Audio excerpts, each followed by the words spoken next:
Hello, my friends, and welcome to Magician Appetizer number 16. My name is Jonah Babbins, and welcome. Thank you so much for being here. I wanted to do something a little bit different today. I wanted to talk about virtual magic shows. I have been obsessed with the idea of virtual magic shows. I run a mastermind full of magicians working on virtual magic shows and selling virtual magic shows. So I know about some of the easy parts, but also some of the really challenging parts. And one thing that has come up time and time again is this idea of selling a virtual magic show. How do you sell a virtual magic show? What are the things? What are the pieces? What are the factors that are really enticing for a potential client to buy a virtual magic show? And what are the factors that are not good? So what I've done in this episode basically is I broke down a few of the key things that I do. Even these are the things that I used to do even in non-virtual magic when I was selling over the phone or selling over email.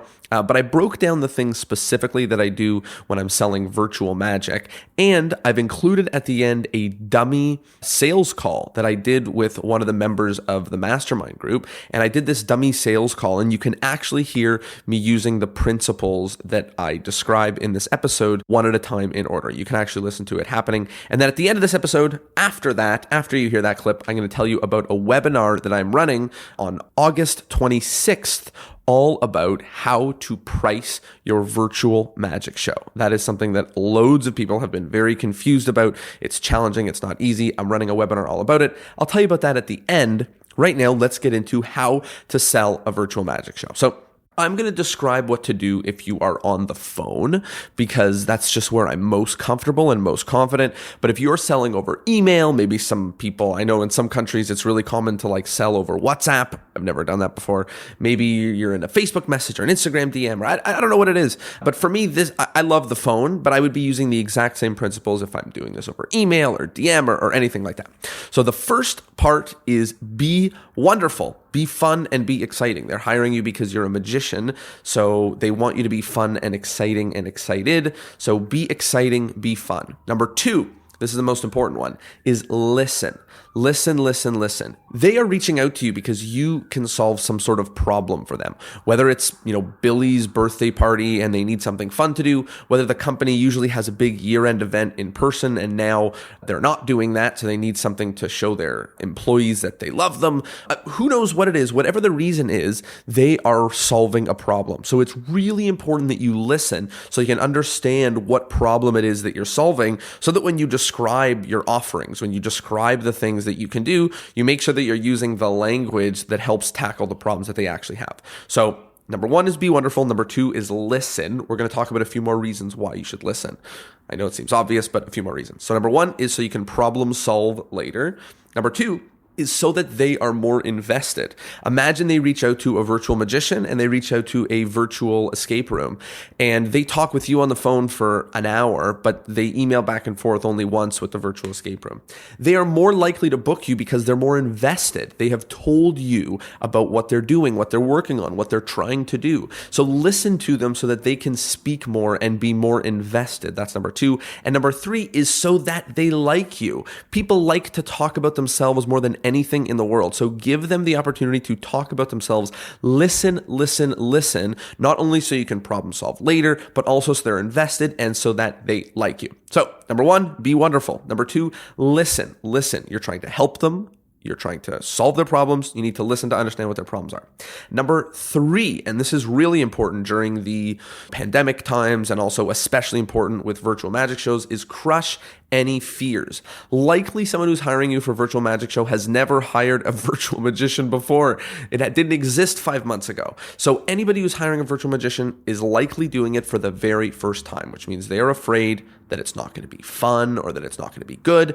They're afraid that there's going to be technical challenges and glitches and that if they don't figure out how the tech works, then the whole thing isn't going to work. They think that it maybe is too new of a thing, virtual magic, so it's not perfected yet. Maybe you're not rehearsed yet or something like that. So I make sure in the call every single time that I crush those fears, whichever fears I think are the most prominent for them. And they'll usually say it. They'll usually say I thought it'd be a cool idea to do virtual magic show, but I don't know, can you do magic virtually?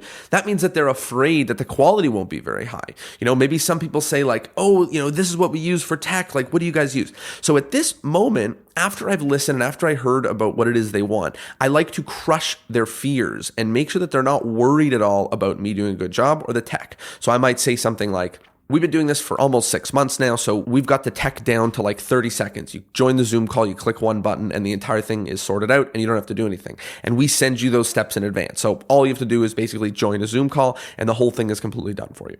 When I say something like that, it makes them not worry that they're going to have to go spend 20 hours learning the tech. Or maybe I say something like this.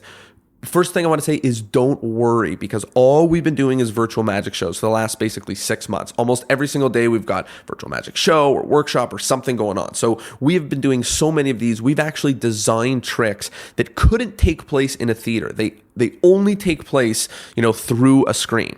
That's an example of something to crush their fears about the show not being good or not being fun. Okay. So step number 1, be wonderful. Step number 2, listen. Step number 3, crush any fears. Step number 4, this is the only step that's kind of like selling, because now you're gonna explain to them what it is that your offerings are. Maybe you have a virtual show, maybe you have different packages or different options, maybe I don't know what you have. You're going to explain it in the context of the things that you heard before that you were listening to. So for example, if I'm hearing about a company appreciation party, then I'm going to tell them about the different options that I have and how effective they are at making people feel appreciated and having a good time, and a good time that not only lasts that day, but lasts weeks or days or hours or whatever, longer, whatever you want.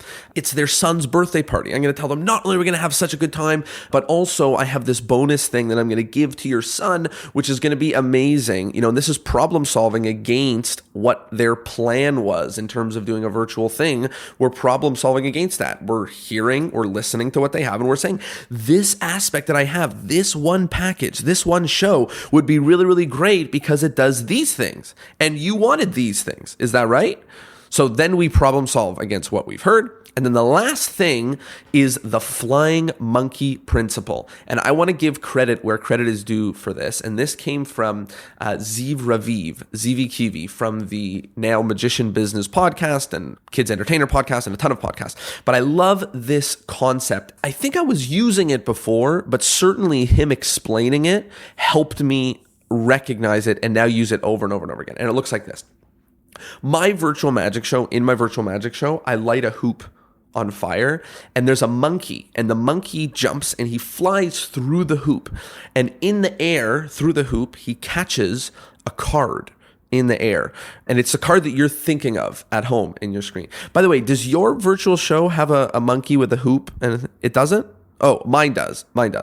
So I'm being a little bit silly there, but what I'm doing is I'm explaining something that takes place in the show.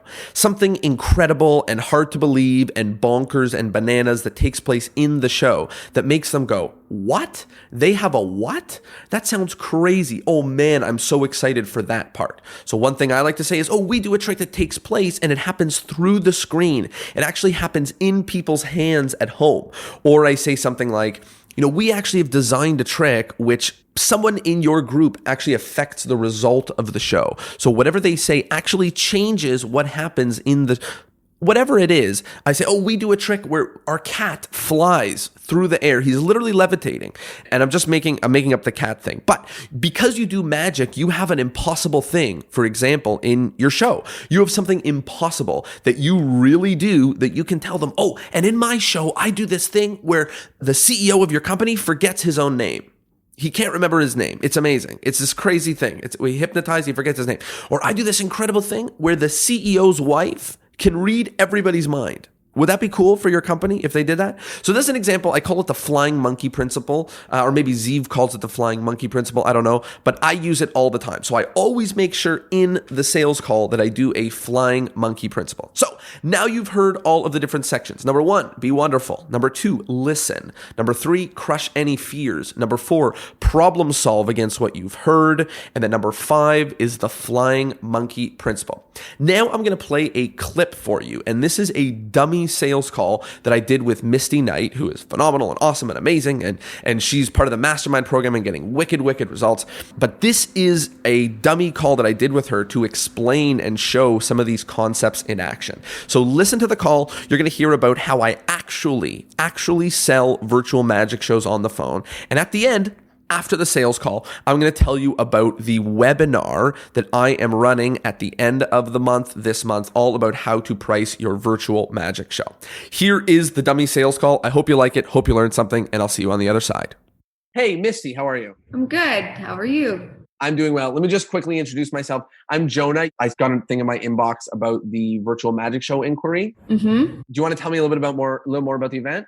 Well, yeah, it's a birthday party. Oh, a birthday party. That's awesome. A virtual birthday party. And I know we need some entertainment. Yes. Okay. Well, so the good news is all we do is virtual magic shows. It's literally all we've been doing since things went virtual. And I've got so many exciting options. Can I ask you some questions about the event so I can, recommend what's perfect for you? Huh? How many people approximately? 50. Cool. Oh, awesome. And when you say it's a birthday party, is it kids? Is it adults? Is it family? It's kind of a mix. There's going to be some of both.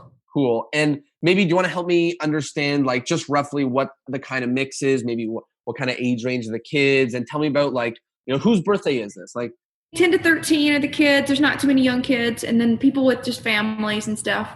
And is it a birthday for a 13-year-old or is it a birthday for a grown-up? It's actually a birthday for a 10-year-old, but there's a lot of adults and stuff, the friends and family that are going to be there. What's the birthday boy's name? Colin. Oh my gosh. Okay. Well, so here's the good news. I know you're maybe calling because you're a little bit worried about this year and like, the virtual show being maybe, I don't know, feeling worse or something than the regular year. But here's the really, really exciting thing is we've been doing this now for almost 6 months, and we've actually designed a magic show which I think it does stuff that you can't even really do in the real world. Like we do tricks that take place in everyone's hands at home in their screens. And we have this special trick that we do for the birthday boy where like he is the whole star of the show. And that's the way that we end our shows. So just so you know, like you literally have nothing to worry about. All we do is virtual shows. And I have a few things in mind that would really work. Can I tell you a little bit about the packages that we offer? You can tell me which one makes most sense for you. Yeah, I want to know. Yeah. Okay, cool. So basically there's 3 different packages. The first one is, we call it like Zoom bombing. So it's kind of like if it's a surprise party. So you guys are all hanging out like it's a regular Zoom hangout. We appear. Oh my goodness, what's that? We do an interactive magic show on the spot, blow everyone's mind, and then we disappear. Literally poof in and out of existence. It's awesome. It's so much fun. No one sees it coming and nobody ever forgets it. The second option is a little bit different. It's the same idea, except part of the fact we tell people to bring and prepare things for the show because we do tricks that happen inside everybody's hand. So it can't really be a surprise, obviously, because they have to go around the house and maybe collect a few things, but it's things that everybody has around their house. And then they do tricks and it happens like through the screen in their hands. And then the third option is kind of like the second option, but it's longer. It's our whole 50-minute show. And the last 10 minutes, there's a magic lesson. So everybody gets to learn how to do one of the tricks that we had inside of the show. And every single person who's part of the show gets sent our magic kit. It's like a 20-minute video and it's all about like 3 easy tricks you can do at home. And it's different tricks than the tricks that they learned in the class with us. So anybody who's like really interested in magic, everybody's got the videos in their folder. They can log in, they can go and watch the videos however many times they want.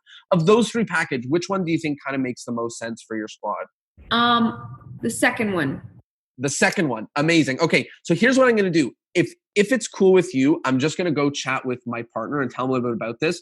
And I'll send you some pricing info about the second option. And I'll tell you about the third one as well, just because I think that it would be really cool. And I would love to be able to give everybody the video series. And even if the third option doesn't work for you, what I'd love to do is just give your son Colin the video series as like a little birthday present. So if you want everybody to get them, that's fine. I'll include the option. But even if you do the smaller option, just because it's Colin's birthday, and I know he obviously likes magic, I would love to give him this little 3 video tutorial thing. Would that be cool? Mm-hmm. Sounds good. Awesome. Can I send some info to your email? Yeah, please do. Cool. Awesome. This was lovely, Misty. I'm so excited for Colin's birthday, and I'll send you an email. And if you have questions, concerns, feelings, opinions, emotions, ideas, anything, don't hesitate. This is all we do is virtual shows, and I'm looking forward. Good stuff. Okay. Beautiful. Chat soon. Well, there you go. I hope you liked that clip. I'm trying to do something a little bit different with some of these shorter episodes, which is combine some of the actual live in-person coaching that I'm doing so that you can get a feel for what that's like, as well as some of the standard Magician Appetizer information so that you have some easily digestible stuff that you can put into action. As I said before, if you're doing virtual magic shows and you want to learn about how to price your virtual magic shows to stop selling it for too little or to know how to make more, offer more packages, I am putting on a live free webinar August 26th, 8 p.m. Eastern Standard Time. I'm going to teach you every single thing I know about pricing your virtual magic shows, how to make unique offerings, exactly what to say, so much more. It's free. The link in the description of this episode will tell you where to go sign up and find it. As always, thanks so much for being here. This was lovely. Hope you liked it. Let me know, and I'll see you next Thursday. Peace.